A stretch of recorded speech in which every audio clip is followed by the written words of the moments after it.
ഓം നമോ ഭഗവതേ വാസുദേവായ. ദശകം 11.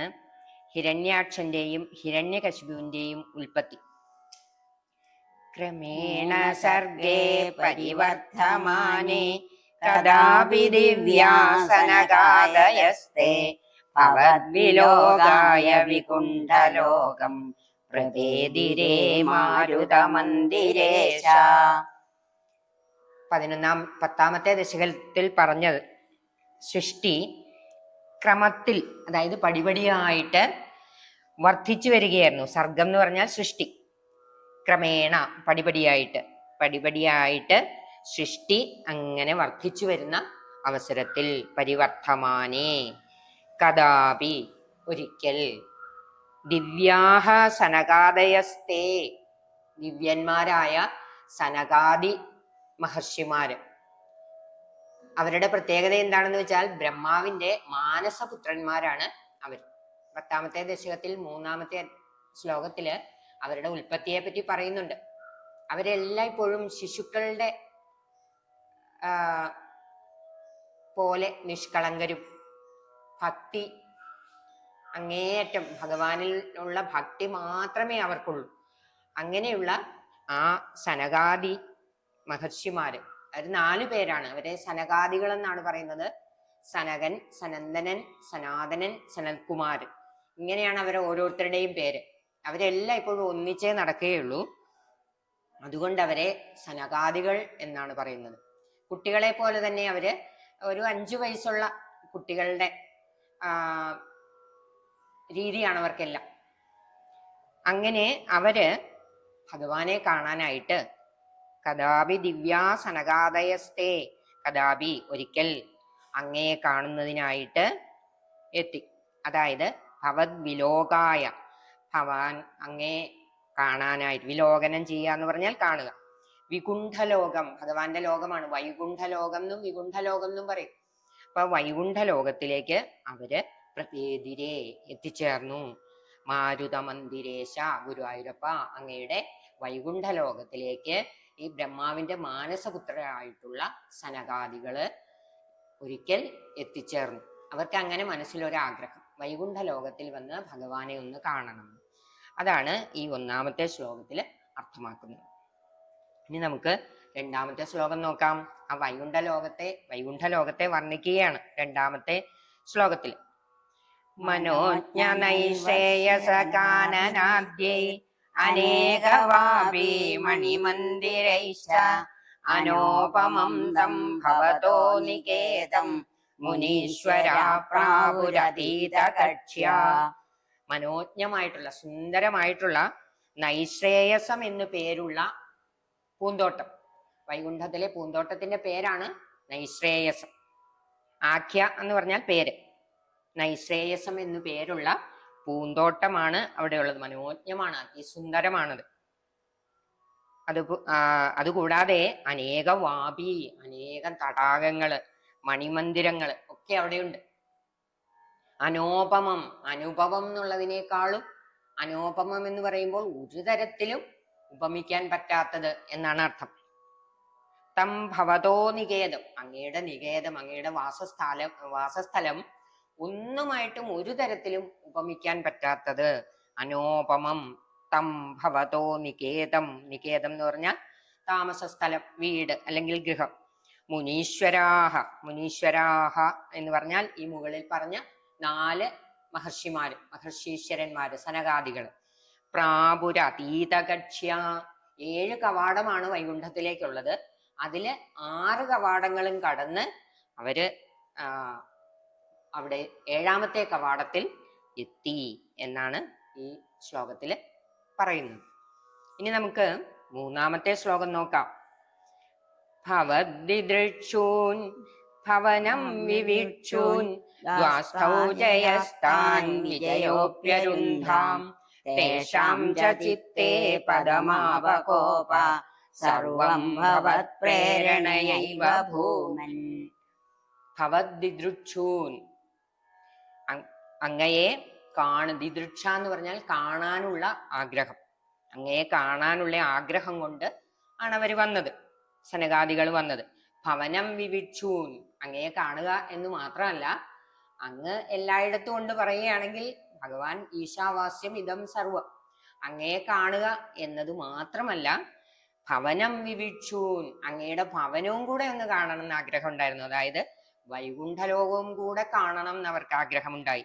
ദ്വാസ്ഥൗ ജയസ്ഥാൻ, അങ്ങനെ ആ 7ാമത്തെ കവാടത്തിലെ കാവൽക്കാരായ ദ്വാസ്ഥൗ ദ്വാരപാലകന്മാര് ആരൊക്കെയാണ്? ജയനും വിജയനും. ജയസ്ഥാൻ വിജയോപ്യരുന്ധാം, അവരെന്ത് ചെയ്തു? അവര് കാവൽക്കാരുടെ ജോലി എന്താണ്? കടന്നു പോകാൻ പറ്റുന്നവരെ കടത്തിവിടുക, യോഗ്യരായവരെ കടത്തിവിടുക, അയോഗ്യരായവരെ കടത്തിവിടാതിരിക്കുക എന്നുള്ളതാണ് അവരുടെ ജോലി. പക്ഷേ ഇവര് കടന്നു പോകാൻ 6 കവാടങ്ങളും കടന്നെത്തിയ ഈ സനകാദി മഹർഷിമാർക്ക് കടന്നു പോകാൻ യോഗ്യതയൊക്കെ ഉള്ളവരായിട്ടും അതൊന്നും ശ്രദ്ധിക്കാതെ അവരെ കടത്തിവിടാതെ തടഞ്ഞു. രുന്ധൻ വിജയോപി അരുന്ധാം, അതായത് തടയുകയാണ് അവർ ചെയ്തത്. തേഷാം ച ചിത്തേ പദമാപകോപ, തേഷാം എന്ന് പറഞ്ഞാൽ ഇവിടെ ഉദ്ദേശിച്ചത് സനകാദി മഹർഷിമാരെയാണ്. അവരുടെ മനസ്സിൽ, ചിത്തത്തിൽ എന്തുണ്ടായി? കോപമുണ്ടായി. എന്താണ് അതിന് കാരണം? അതായത് 2 സാധ്യതയില്ലാത്ത കാര്യങ്ങളാണ് ഇവിടെ സംഭവിച്ചത്.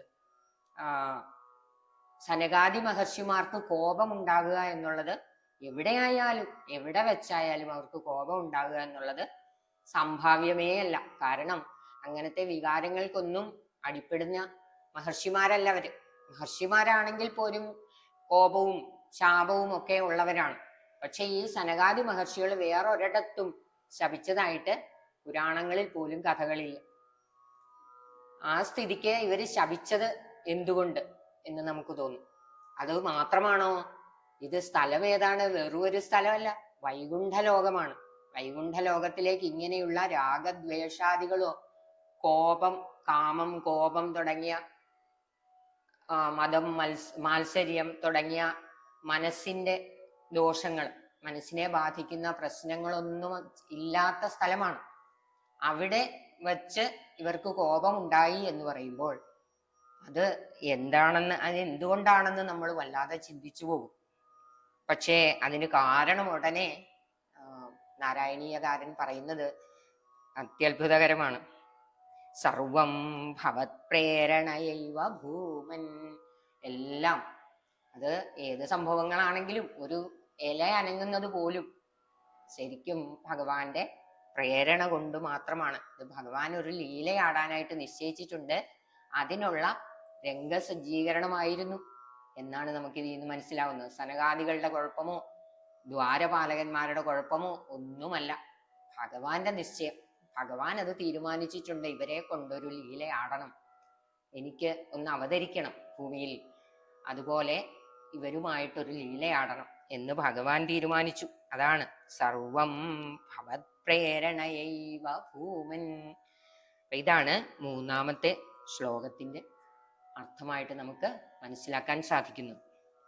ഇനി നമുക്ക് 4ാമത്തെ ശ്ലോകം നോക്കാം. വൈകുണ്ഠലോകാനുചിത പ്രചേഷ്ടൗ കഷ്ടൗ യുവാം ദൈത്യഗതിം ഭജേതം ഇതി പ്രശപ്തൗ ഭവദാശ്രയൗ തൗ ഹരിസ്മൃതിർനോസ്ത്വിതി നേമതുസ്താൻ. അതില് ആദ്യത്തെ വരിയിൽ പറഞ്ഞിരിക്കുന്നത് നോക്കൂ. വൈകുണ്ഠലോക അനുചിത പ്രചേഷ്ടവും. നമ്മൾ വെറുതെ വായിക്കുമ്പോ പെട്ടെന്ന് നമുക്ക് ഇങ്ങനെ വരും, ഉചിത പ്രചേഷ്ടവും എന്ന് വായിച്ചു പോകും. ശരിക്കും ഉചിതമല്ല, അനുചിത പ്രചേഷ്ടവും എന്നാണ് ഇപ്പൊ സംഭവിച്ചത്. ശരിക്കും വൈകുണ്ഠലോകത്തിനെ പറ്റി പറയുന്ന സന്ദർഭത്തില് അവിടെ കോപം ഉണ്ടാവുക, ശാപം ഉണ്ടാവുക എന്നൊന്നും സംഭാവ്യമല്ല. അപ്പൊ ഇത് ഉചിതമല്ലാത്തൊരു പ്രവൃത്തിയാണ് ഇപ്പോ അവിടെ നടന്നത്. കഷ്ടൗ യുവാം ദൈത്യഗതിം ഭജേതം. സനകാദികൾക്ക് കോപം വരികയും അവരുടനെ ശപിക്കുകയും ചെയ്തു. എന്താണ് ശപിച്ചത്? ഈ വൈകുണ്ഠലോകത്തിന് ഉചിതമല്ലാത്ത ഈ പ്രവൃത്തി ചെയ്ത, ആരാണ് യോഗ്യൻ ആരാണ് അയോഗ്യൻ എന്ന് വേർതിരിച്ചതിൽ നിങ്ങൾക്ക് വന്ന തെറ്റ്, അത് വലിയ തെറ്റ് തന്നെയാണ്. വൈകുണ്ഠലോകത്തിന് ഉചിതമായ അല്ലെങ്കിൽ ഈ സ്ഥാനത്തിന് നിങ്ങൾ അർഹരല്ല എന്നാണ് ഉടനെ അവർക്ക് തോന്നിയത്. അതുകൊണ്ട് നിങ്ങൾ എന്ത് ചെയ്യണം? നിങ്ങള് ദൈത്യഗതിം ഭജേതം, അസുരന്മാരായി പോട്ടെ എന്നാണ് അവര് ശപിച്ചത്. ഇതി പ്രശപ്തൗ ഭവദാശ്രയൗ തൗ. ഇങ്ങനെ ശാപം കിട്ടിയിട്ടും അവര് ജയവിജയന്മാരെന്തു ചെയ്തു? ഹരിസ്മൃതിർനോസ്ത്വിതി നേമതുസ്താൻ, ഹരിസ്മൃതിർനോസ്ത്വിതി നേമതുസ്താൻ.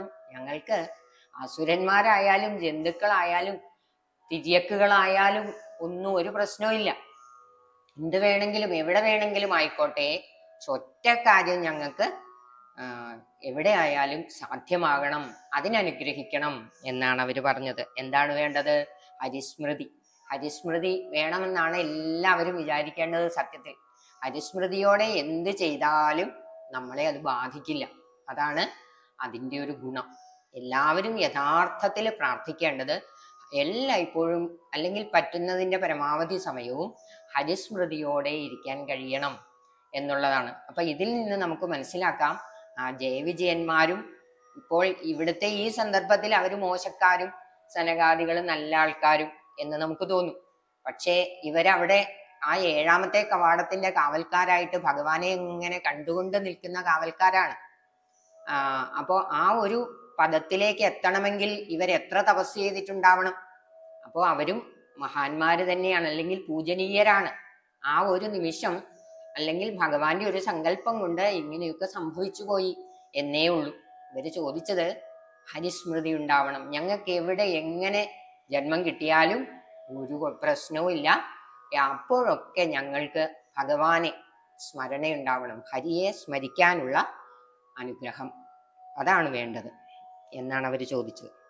അപ്പൊ ഇതാണ് ആ 4ാമത്തെ ശ്ലോകത്തിൽ നിന്ന് നമുക്ക് മനസ്സിലാക്കാൻ സാധിക്കുന്നത്.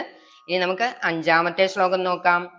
തദേതദാജ്ഞായ ഭവാനവാപ്ത സഹൈവ ലക്ഷ്മ്യാ ബഹിരംബുജാക്ഷ ഖഗേശ്വരാം സാർപ്പിതചാരുബാഹുർ ആനന്ദയം സ്ഥാനഭിരാമമൂർത്യാം.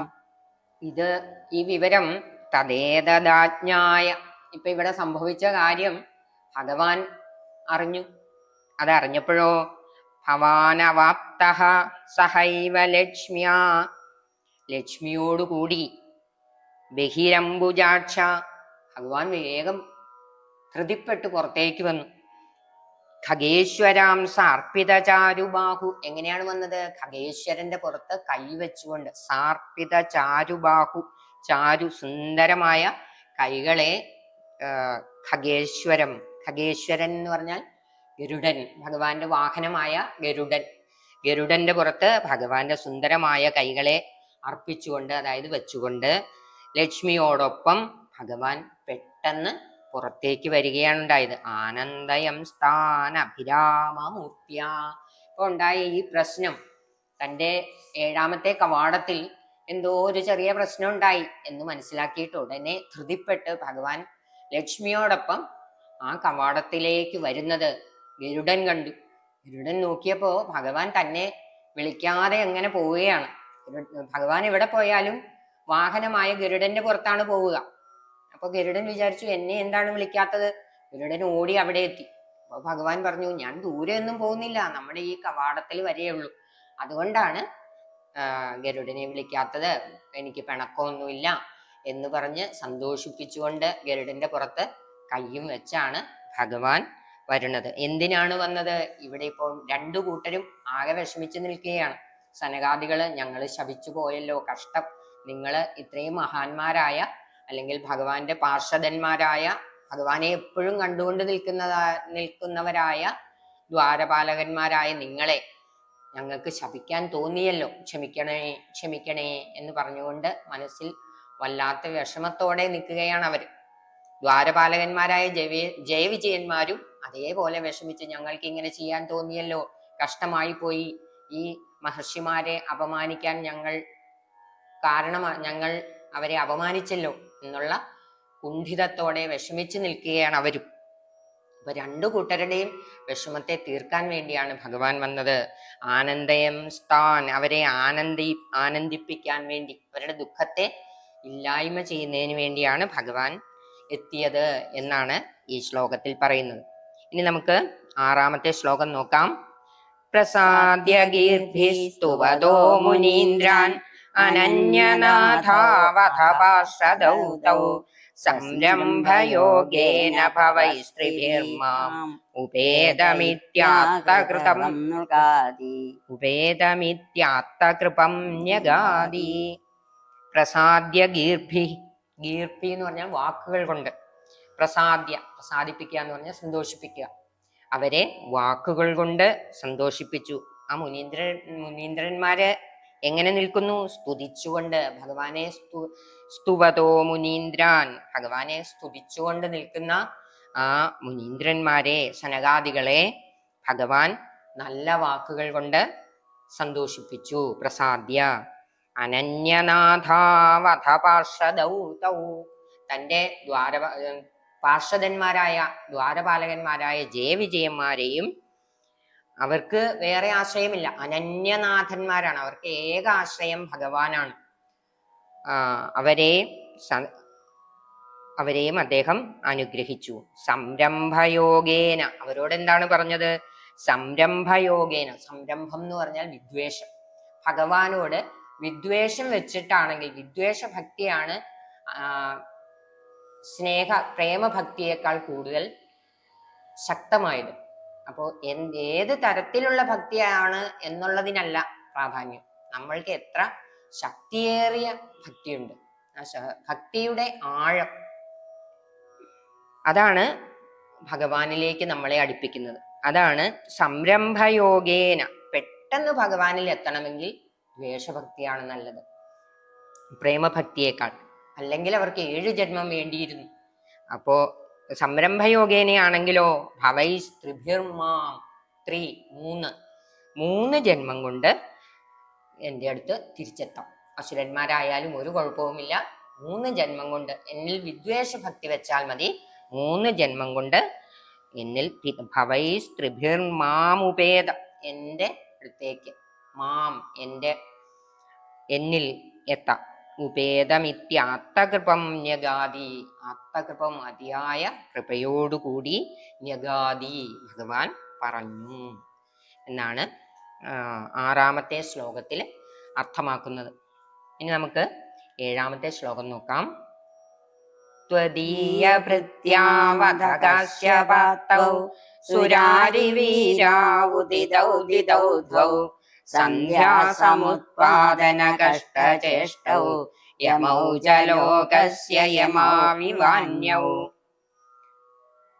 ത്വദീയ ഭൃത്യാവധ കാശ്യപാതൗ, അങ്ങനെ അസുരന്മാരായി പോകാനായിട്ട് ശാപം കിട്ടിയ ആ ജയവിജയന്മാർ, അതാണ് അങ്ങനെ ത്വദീയ ഭൃത്യൻ. ഭൃത്യ 2 പേരുള്ളത് കൊണ്ടാണ് ത്വദീയ ഭൃത്യൗ അഥ കാശ്യപാതൗ. അവര് 2 പേരും, അങ്ങയുടെ ഭൃത്യന്മാരായ അവര് 2 പേരും എന്ത് ചെയ്തു? കശ്യപന്റെ മക്കളായിട്ട് ദിതിയിൽ ഉണ്ടായി. 2 പേരും ഇരട്ടകളായിട്ട് ദിതിയുടെ ഗർഭത്തിൽ പ്രവേശിച്ചു. സുരാരി എന്ന് പറഞ്ഞ അസുരന്മാരായിട്ട് ദിതിയുടെ ഗർഭത്തില് പ്രവേശിച്ചു. സന്ധ്യാസമുത്പാദന കഷ്ടചേഷ്ടവും, സന്ധ്യാസമയത്തായിരുന്നു അവരുടെ ഗർഭാധാനം നടന്നത്.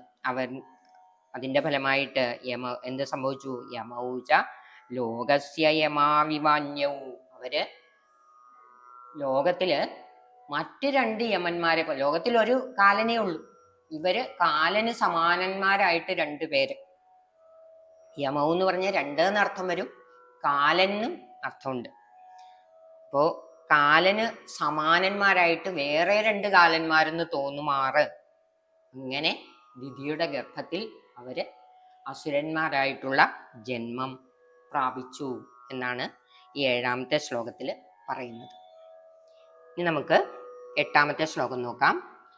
ഹിരണ്യപൂർവ കശിപു കിലൈക പരോ ഹിരണ്യാക്ഷൈതി പ്രതീത ഉഭൗ ഭവന്നാദമശേഷലോകം ഋഷാനിരുന്ധാം വ്യജവാസനന്ധൗ. ഹിരണ്യപൂർവ, ഇരട്ടകളാണെങ്കിലും അതിൽ ആദ്യമുണ്ടായയാള്, മൂത്തയാള് എന്ന് പരിഗണിക്കും. വളരെ കുറച്ച് സമയത്തിന്റെ വ്യത്യാസമേ ഉള്ളൂ, എങ്കിൽ പോലും അതിൽ ആദ്യം ഉണ്ടായത് ഹിരണ്യകശിപു എന്ന് പേരുള്ള അസുരനാണ്. ഇളയതായിട്ട് ഹിരണ്യാക്ഷൻ, അല്ലെങ്കിൽ മൂത്തവന്റെ പേര് ഹിരണ്യകശിപു എന്നും രണ്ടാമത്തവന് ഹിരണ്യാക്ഷൻ എന്നുമാണ് പേര്. ഉഭൗ ഭവന്നാഥമശേഷലോകം രുഷാന്യരുന്ധാം നിജവാസനന്ധൗ. രണ്ടുപേരും ഈ ലോകത്തെ മുഴുവനും അങ്ങനെ വിറപ്പിച്ച് അങ്ങയുടെ ലോകത്തെ അവരുടെ ലോകം എന്നുള്ള രീതിയിലാക്കി തീർത്തു. രുഷാന്യരുന്ധാം, ഭഗവാൻ ഈ ലോകത്തിന്റെ അധിപനായിട്ടുള്ള അങ്ങയോട് എന്തെന്നില്ലാത്ത വിരോധം, രോഷം. അവരുടെ എന്താണ് അതിന് കാരണം? അവരുടെ വാസന, പൂർവജന്മത്തിൽ സംഭവിച്ച ആ കർമ്മത്തിൽ നിന്ന് വന്ന വാസന മൂലമാണ് ഭഗവാനോടുള്ള വിരോധം. അവർക്ക് സഹജമാണ്, ജന്മന. അതാണ് 8ാമത്തെ ശ്ലോകത്തില് പറയുന്നത്. ഇനി നമുക്ക് 9ാമത്തെ ശ്ലോകം നോക്കാം. തയോർഹിരണ്യാക്ഷ മഹാസുരേന്ദ്രോ രണായ ധാവൻ അനവാപ്ത വൈരി ഭവത്പ്രിയാം ക്ഷ്മാം സലിലേ നിമജ്യ ചചാര ഗർവാത് വിനദൻ ഗദാവാൻ. ഈ രണ്ടുപേരില്, തയോഹോ എന്ന് പറഞ്ഞാൽ അവർ രണ്ടുപേരില് ഹിരണ്യാക്ഷൻ എന്ത് ചെയ്തു? രണായ ധാവൻ, ആരോടെങ്കിലും യുദ്ധം ചെയ്യണം. നല്ല ഉശിര്, എൻ്റെ ഈ ഉശിരൊന്ന് പ്രകടിപ്പിക്കണമെങ്കിൽ അതിന് തക്കതായ ഒരു വൈരിയെ, ശത്രുവിനെ കിട്ടിയാലല്ലേ യുദ്ധം ചെയ്യാൻ പറ്റുള്ളൂ. അതിനു വേണ്ടി അങ്ങനെ ഓടി നടന്നു. ധാവൻ എന്ന് പറഞ്ഞാൽ ഓടുക. അനവാപ്ത വൈരി, അനവാപ്തം എന്ന് പറഞ്ഞാൽ കിട്ടാതെ, വൈരി ശത്രു, ശത്രുവിനെ കിട്ടാതെ അങ്ങനെ വിഷമിച്ച്, ഒരു ശത്രുവിനെ കിട്ടിയിരുന്നെങ്കിൽ യുദ്ധം ചെയ്യാമായിരുന്നു എന്ന് വിചാരിച്ച് ഈ ഹിരണ്യാക്ഷ മഹാസുരേന്ദ്രൻ അങ്ങനെ ഓടുകയാണ്. ഭവത്പ്രിയാം ക്ഷ്മാം സലിലേ നിമജ്യ ചചാര ഗർവാത് വിനദൻ ഗദാവാൻ. ഭവത്പ്രിയാം, അങ്ങയുടെ ഭാര്യയായ ഭഗവാൻ വിഷ്ണുവിന് 2 ഭാര്യമാരാണെന്നാണ് പുരാണങ്ങളിൽ പറയുന്നത്. ഒന്ന് ലക്ഷ്മി ദേവിയും മറ്റത് ഭൂമി ദേവിയും. അപ്പോൾ ഭവത്പ്രിയാം, അങ്ങയുടെ ഭാര്യയായ, ക്ഷ്മാം, ക്ഷ്മാ ഭൂമിയുടെ പര്യായമാണ്. സലിലേ നിമജ്യ, കാരണജലത്തിൽ മുക്കിയിട്ട്, ചചാര സഞ്ചരിച്ചു, ഗർവാദ് വിനദൻ, ഗർവ് കൊണ്ട് അട്ടഹസിച്ചുകൊണ്ട്, ഗദാവാൻ, ഗദയും എടുത്തുകൊണ്ട് അങ്ങനെ ഭൂമിയെ കാരണജലത്തിൽ മുക്കിയതിനു ശേഷം സഞ്ചരിച്ചു. അട്ടഹസിച്ചുകൊണ്ട്, ഗർവ് കൊണ്ട് അട്ടഹസിച്ച് ഗദയുമൊക്കെ ആയിട്ടങ്ങനെ സഞ്ചരിച്ചു. അതാണ് ഈ 9ാമത്തെ ശ്ലോകത്തില് പറയുന്നത്. ഇനി നമുക്ക് 10ാമത്തെ ശ്ലോകം നോക്കാം. തതോ ജലേശാത് സദൃശം ഭവന്തം നിശമ്യ ബഭ്രാമഗവേഷയം ത്വാം ഭക്തൈക ദൃശ്യ സകൃതാനിധേ ത്വം നിരുന്ധിരോഗാൻ മരുദാലയേശ. സർവത്ര ഗോവിന്ദ നാമ സങ്കീർത്തനം, ഗോവിന്ദ ഗോവിന്ദ. തതോ ജലേശാത്, ജലേശൻ ആരാണ്? വരുണനാണ് ജലേശൻ, ജലത്തിന്റെ ദേവതയാണ് വരുണൻ. തതോ, അതിനുശേഷം, അങ്ങനെ ഗർവിച്ച് അഹങ്കരിച്ചുകൊണ്ട് അട്ടഹസിച്ചുകൊണ്ട് ഹിരണ്യാക്ഷൻ സഞ്ചരിക്കുന്ന ആ അവസരത്തില് വരുണനെ കണ്ടപ്പോൾ സദൃശം ഭവന്തം, വരുണനോട് യുദ്ധത്തിന് ചോദിച്ചു. എന്നോട് യുദ്ധം ചെയ്യാമോ? എനിക്കൊരു ശത്രുവിനെ കിട്ടാത്തത് കൊണ്ട് യുദ്ധം ചെയ്യാതെ വിഷമിച്ച് നടക്കുകയാണ്, അങ്ങക്ക് എന്നോട് യുദ്ധം ചെയ്യാൻ സാധിക്കുമോ എന്ന് ചോദിച്ചപ്പോൾ വരുണൻ പറഞ്ഞു, ഞാനിപ്പോ ഒത്തിരി കാലമായിട്ട് യുദ്ധത്തിലൊന്നും പോവാറില്ല, തന്നെയല്ല അങ്ങയോട് സദൃശൻ, അങ്ങയോട് യുദ്ധം ചെയ്യാൻ മാത്രം ശക്തിയൊന്നും എനിക്കില്ല, അങ്ങയ്ക്ക് പറ്റിയ ശത്രു ഒരാളുണ്ട്. ഭവന്തം, അങ്ങ് ഭഗവാൻ വിഷ്ണു, വൈകുണ്ഠത്തിലുള്ള വിഷ്ണു അങ്ങയ്ക്ക് പറ്റിയ ശത്രുവാണ്, യുദ്ധം ചെയ്യാൻ യോഗ്യൻ, അങ്ങയോട് യോഗ്യനായിട്ടുള്ള, അങ്ങയ്ക്ക് തുല്യം, സദൃശം, തുല്യമായിട്ടുള്ള, തുല്യന്മാരോട് വേണം യുദ്ധം ചെയ്യാനെന്നാണ്. ശക്തിയിലും കഴിവിലും ഒക്കെ തുല്യന്മാരോട് വേണം യുദ്ധം ചെയ്ത് ജയിക്കാൻ, എന്നാലേ ഒരു മഹത്വമുള്ളൂ. അവരവരെക്കാളും കഴിവ് കുറഞ്ഞ് ശക്തി കുറഞ്ഞൊക്കെ ഉള്ളവരോട് യുദ്ധം ചെയ്ത് ജയിച്ചു എന്ന് പറയുന്നതിൽ എന്ത് മഹത്വമാണുള്ളത്? അവരവരോട് തുല്യരായിട്ടുള്ളവരോട് യുദ്ധം ചെയ്ത് ജയിച്ചാൽ അത് മഹത്വമുള്ളതാണ്. അപ്പൊ അത് സാധാരണ ബലമുള്ളവരുമൊക്കെ അവരവരുടെ തുല്യ ബലമുള്ളവരോട് യുദ്ധം ചെയ്ത് ജയിച്ചു എന്ന് പറയാനാണ് ഇഷ്ടപ്പെടുന്നത്. അപ്പൊ വരുണൻ പറഞ്ഞു, താങ്കൾക്ക് തുല്യനായിട്ടുള്ളത് ഭഗവാനാണ്, വൈകുണ്ഠത്തിൽ ഇരിക്കുന്ന മഹാവിഷ്ണുവാണ്.